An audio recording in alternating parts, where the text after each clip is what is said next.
Bismillahirrahmanirrahim. Assalamualaikum warahmatullahi wabarakatuh. Welcome back to my YouTube channel. Gimana kabarnya hari ini teman-teman? Semoga sehat selalu dan dimudahkan dalam segala pencapaiannya. Di video kali ini saya akan membahas soal SKB Guru SD PGSD Kompetensi Profesional IPS tentang Kenampakan Alam, part yang ke-44. Sebelum menyimak pembahasannya, buat teman-teman yang mau latihan tes online atau simulasi online, untuk soal kali ini, teman-teman bisa cek linknya di tab komunitas. Dan juga buat teman-teman yang menginginkan file soal di video kali ini, komen di bawah sertakan dengan email teman-teman. Baik, kita masuk ke soal yang pertama. Perhatikan cerita di bawah ini untuk menjawab soal nomor 1 sampai 4. Roro, Guntur, dan Kang Guru baru saja selesai melakukan karya wisata ke Sumatera Barat yang terletak di Pulau Sumatera.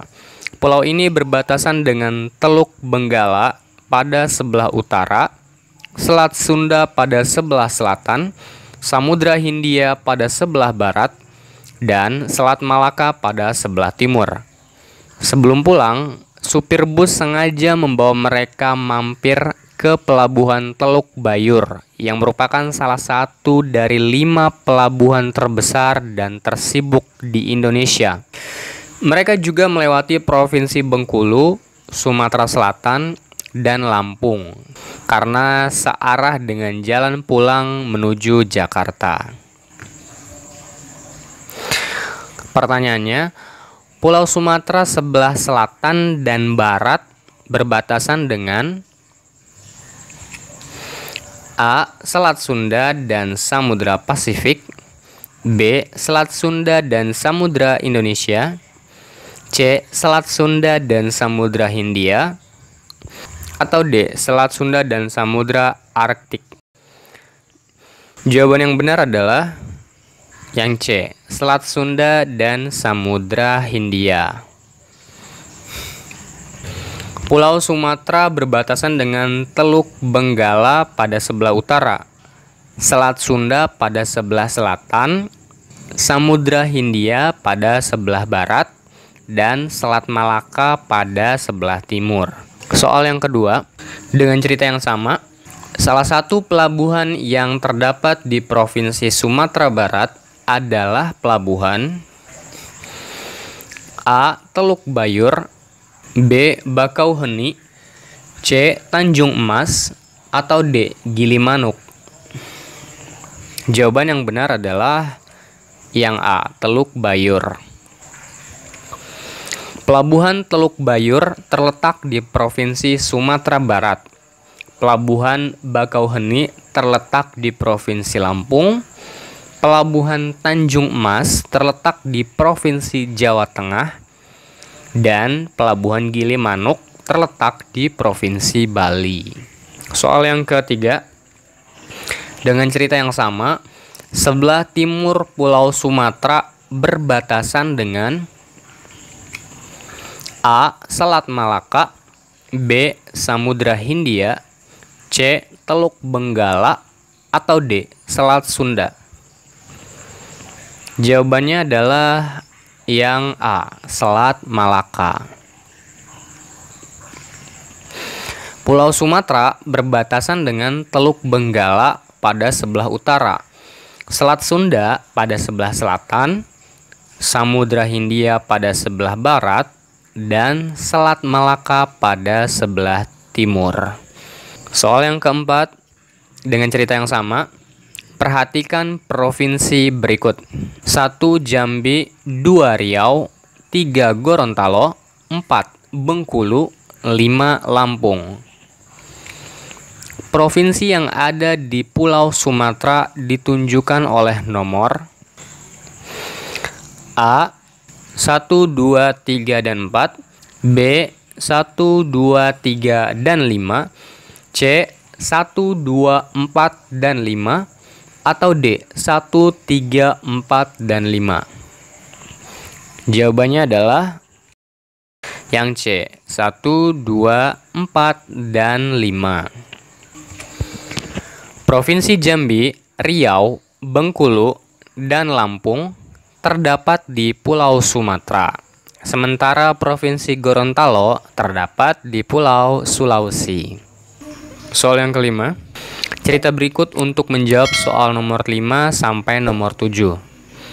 Selanjutnya, Roro, Guntur, dan Kang Guru meneruskan karya wisata di Pulau Jawa.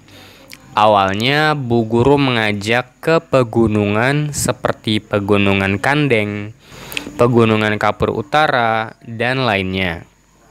Namun, cuaca kurang mendukung sehingga menyebabkan jalan rusak menuju ke sana. Oleh karenanya, pihak sekolah mengganti lokasi wisata menuju Candi Borobudur di Kabupaten Magelang, Jawa Tengah, dan dilanjutkan ke Gunung Merapi yang terletak antara Provinsi Jawa Tengah dan Daerah Istimewa Yogyakarta. Pertanyaannya, di bawah ini yang merupakan pegunungan yang terletak di Pulau Jawa antara lain: A. Pegunungan Sewu, Pegunungan Kandeng, dan Pegunungan Kapur Utara. B. Pegunungan Sewu, Pegunungan Kandeng, dan Pegunungan Bukit Barisan. C. Pegunungan Sewu, Pegunungan Bukit Barisan, dan Pegunungan Kapur Utara. Atau D. Pegunungan Sewu, Pegunungan Bukit Barisan, dan Pegunungan Muler. Jawaban yang benar adalah yang A. Pegunungan Sewu, Pegunungan Kandeng, dan Pegunungan Kapur Utara. Pegunungan Sewu, Pegunungan Kandeng, dan Pegunungan Kapur Utara berada di Pulau Jawa. Pegunungan Barisan berada di Pulau Sumatera, sedangkan Pegunungan Muler berada di Pulau Kalimantan. Soal yang keenam, dengan cerita yang sama, di wilayah Indonesia terdapat banyak gunung api yang masih aktif. Salah satu contoh gunung api aktif di Indonesia yaitu Gunung Merapi.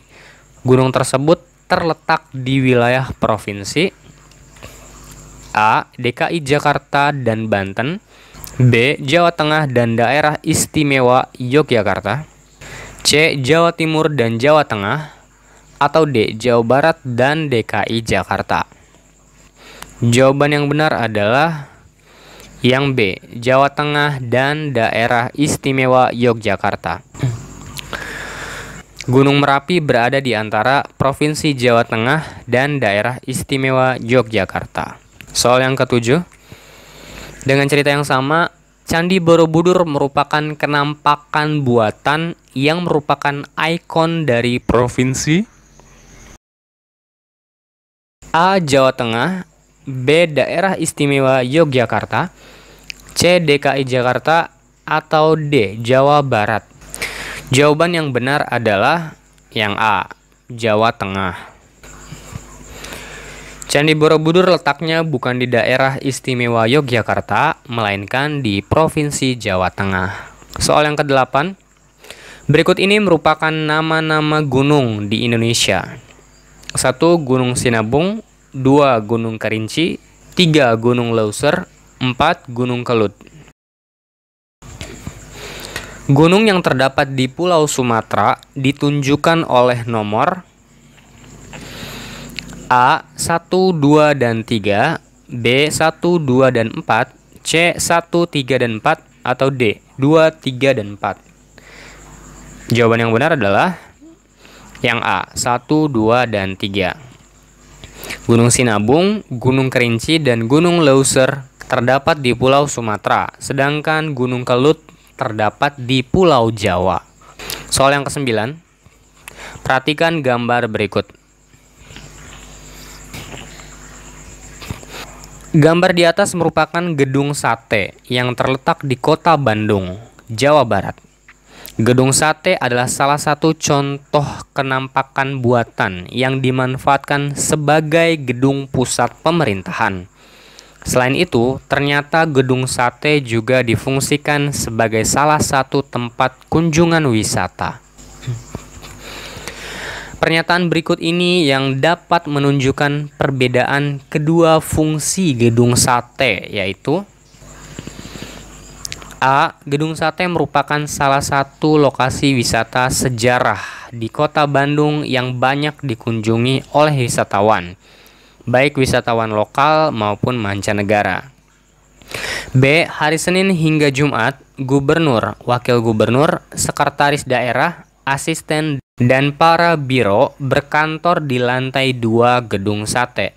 Sementara itu, beberapa pegawai lain ada yang ditempatkan di gedung baru. C. Hari Minggu, banyak warga yang berdatangan untuk sekedar duduk santai di pelataran gedung. Fenomena ini berbeda dengan hari lain, di mana pada hari lain banyak orang berpakaian pegawai negeri sipil berlalu lalang di Gedung Sate. Atau D. Membandingkan Gedung Sate dengan bangunan-bangunan pusat pemerintahan di berbagai ibu kota negara lain sepertinya tidak berlebihan, karena bangunan-bangunan tersebut sama-sama dibangun di tengah kompleks hijau dengan menara sentral yang megah. Jawaban yang benar adalah yang C. Hari Minggu banyak warga yang berdatangan untuk sekedar duduk santai di pelataran gedung. Fenomena ini berbeda dengan hari lain, di mana pada hari lain banyak orang berpakaian pegawai negeri sipil berlalu lalang di Gedung Sate. Jawabannya sudah jelas ya teman-teman. Untuk membedakan kedua fungsi Gedung Sate tersebut, jawaban yang paling tepat adalah yang C. Untuk jawaban A, hanya menjelaskan fungsi Gedung Sate sebagai salah satu tempat kunjungan wisata. Sedangkan jawaban B menjelaskan bahwa fungsi Gedung Sate sebagai kenampakan buatan yang dimanfaatkan sebagai gedung pusat pemerintahan. Untuk yang D, justru membandingkan Gedung Sate dengan bangunan-bangunan lainnya di berbagai ibu kota negara. Jadi, jawaban yang paling tepat untuk menjelaskan kedua fungsi Gedung Sate tersebut adalah jawaban yang C. Soal yang ke-10. Berikut merupakan kenampakan buatan di Papua, antara lain A. Stadion Mandala Krida, Taman Laut Raja Ampat, dan Tugu Pahlawan. B. Stadion Gelora Sriwijaya, Mall Jayapura, dan Puncak Jaya. C. Stadion Sijalak Harupat, Hamparan Hutan Bakau, dan Tol Trans Jayapura. Atau D. Stadion Mandala Jayapura, Bandara Wamena, dan Papua Trade Center. Jawaban yang benar adalah yang D. Stadion Mandala Jayapura, Bandara Wamena, dan Papua Trade Center. Stadion Mandala Krida, kenampakan buatan yang berada di daerah istimewa Yogyakarta. Taman Laut Raja Ampat, kenampakan alam yang berada di Papua Barat. Dan Tugu Pahlawan adalah kenampakan buatan yang berada di Surabaya. Selain itu, Gelora Sriwijaya adalah kenampakan buatan yang terdapat di Sumatera Selatan, dan Stadion Sijalak Harupat kenampakan buatan di Provinsi Bandung. Sementara Mall Jayapura adalah kenampakan buatan, Puncak Jaya kenampakan alam, Stadion Mandala Jayapura kenampakan buatan, Bandara Wamena kenampakan buatan, dan Papua Trade Center adalah kenampakan buatan yang berada di Papua. Terima kasih telah menonton video ini sampai akhir. Mohon maaf bila ada kekurangan. Terima kasih buat teman-teman yang sudah like, share, dan subscribe. Sampai berjumpa di video berikutnya. Wassalamualaikum warahmatullahi wabarakatuh.